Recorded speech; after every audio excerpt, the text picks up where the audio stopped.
Assalamualaikum warahmatullahi wabarakatuh. Sahabat Zapa sekalian, alhamdulillah pada pagi hari yang cerah ini kita bisa berjumpa kembali.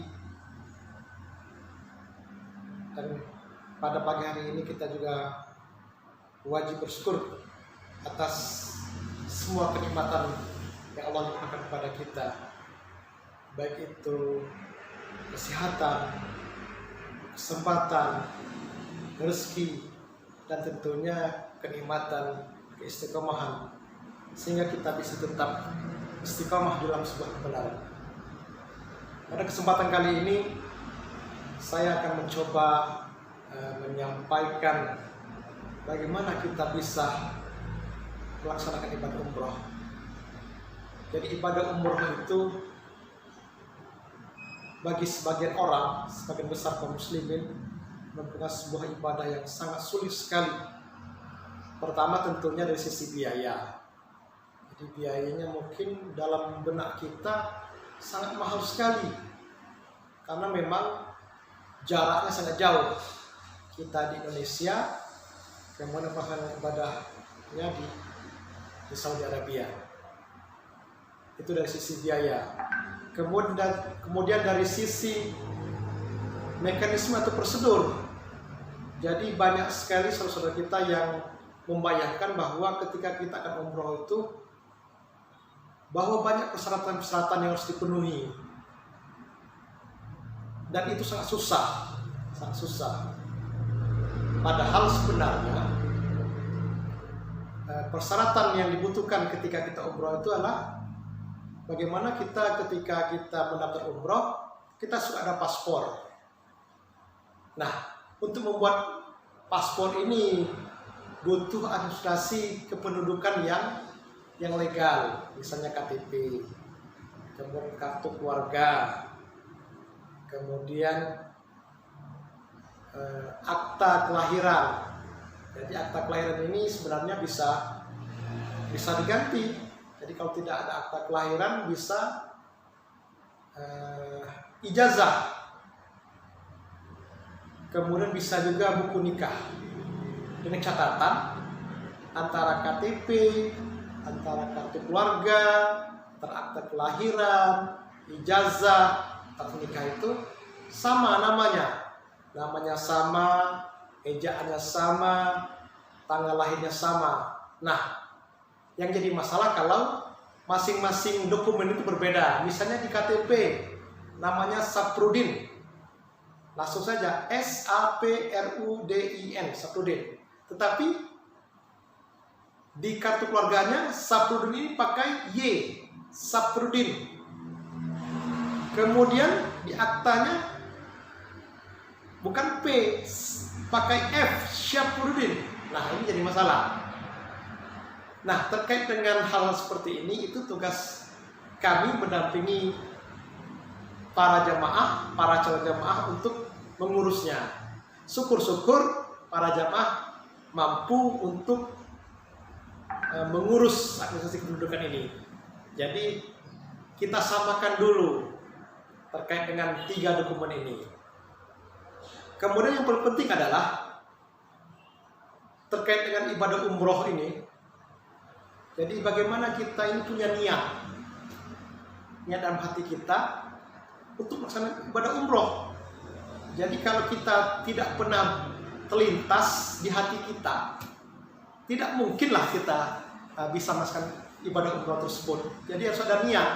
Nah, terkait dengan niat ini bisa karena dalam diri kita sendiri, atau mungkin karena kita dapat informasi dari luar sehingga termotivasi untuk berniat ibadah umroh. Jadi niat yang paling penting.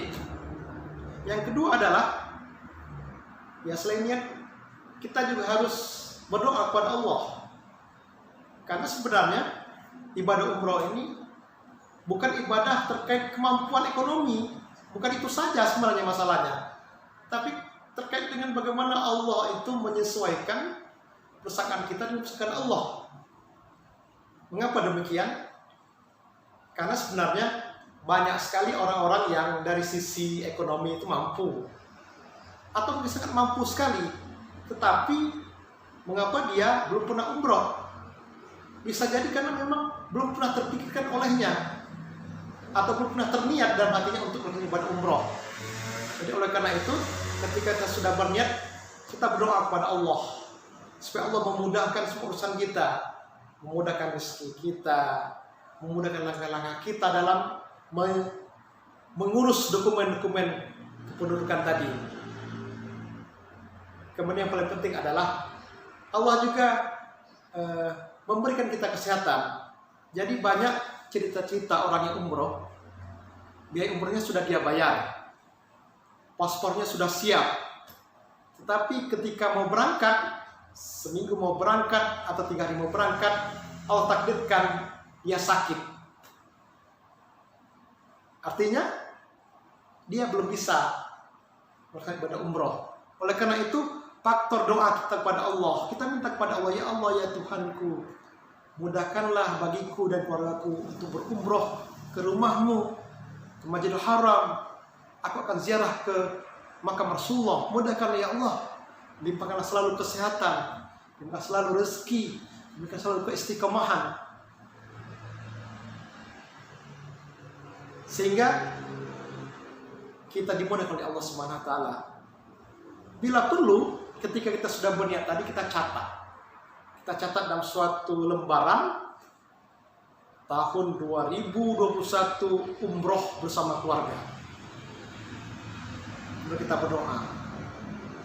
Kemudian yang ketiga adalah bagaimana kita sungguh-sungguh setelah kita berdoa tadi berikhtiar mencari rezeki supaya Allah limpahkan rezeki pada kita. Sekarang ini banyak cara kita untuk melaksanakan ibadah umroh. Kita bisa menabung. Jadi di Zapatur sekarang sudah melakukan MOU atau perjanjian dengan beberapa perbankan syariah. Di antaranya adalah perbankan Bank Muamalat Indonesia, ada juga Bank Syariah, Bank BRI Syariah. Jadi para calon nasabah yang belum punya uang cash, silakan menabung dulu di kedua bank ini. Nanti kalau sudah cukup uangnya baru didaftarkan ke Zapa. Dan insya Allah banyak sekali pengalaman-pengalaman saudara kita yang ketika dia sudah berniat kemudian mencatat niatnya ini di lembaran, berdoa kepada Allah, kemudian mencari sungguh-sungguh, Allah mudahkan, Allah cepatkan rezekinya. Oleh karena itu, selagi umur kita masih ada, selagi kita masih dikasihkan oleh Allah, mari kita berniat untuk ibadah umroh ke Masjidil Haram dan berziarah ke makam Rasulullah SAW di Madinah. Demikian, lebih dan kurang maaf. Assalamualaikum warahmatullahi wabarakatuh. Zapatur Camkoha.